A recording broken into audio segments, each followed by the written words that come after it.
Welcome to Darklight Codex. I'm Sarah. Salem, Massachusetts, 1692. A quaint Puritan settlement turned into a breeding ground for hysteria, paranoia, and death.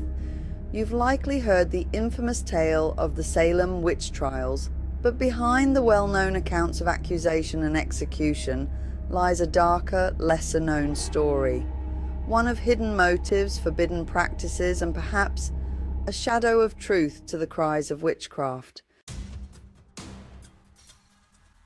The story begins with a perfect storm of fear. Salem was a deeply religious community, its people governed by the strict rules of Puritanism. In their world, the devil wasn't just a metaphor, he was a living entity, lurking in the shadows, ready to corrupt their souls. But why Salem? Why 1692? The truth lies in a combination of environmental, social, and even political factors. Historians now believe a cold winter and failed crops left the community on edge.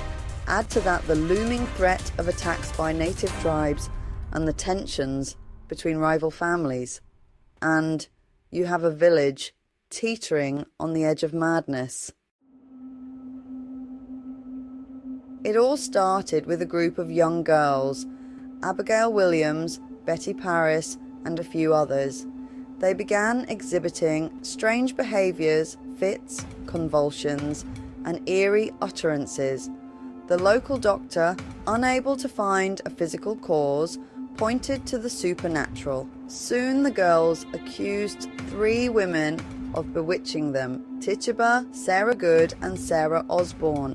Tituba confessed under duress that she had made a pact with the devil, but here's the untold part. Some historians believe Tituba's confession was less about guilt and more about survival.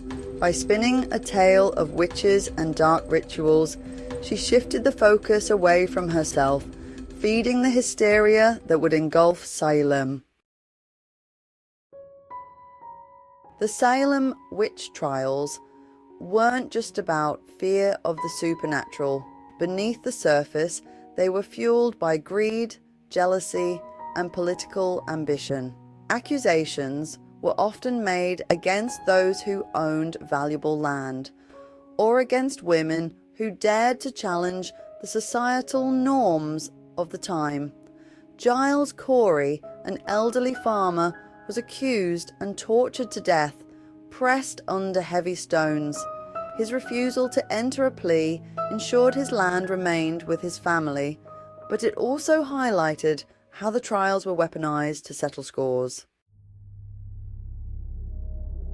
Here's where things take an even darker turn. While most of the accused were innocent, some researchers suggest that folk magic was indeed practiced in Salem. Not the malevolent witchcraft of the Puritan imagination, but a blend of old-world herbalism and superstition. Could this have fueled the accusations, or was it all hysteria? And what about the strange behaviours of the girls? Modern science offers a chilling explanation: ergot poisoning. This fungus found on rye bread can cause hallucinations, convulsions, and paranoia. Was Salem cursed by nature itself? By the time the hysteria ended, in early 1693, 20 people had been executed and hundreds imprisoned.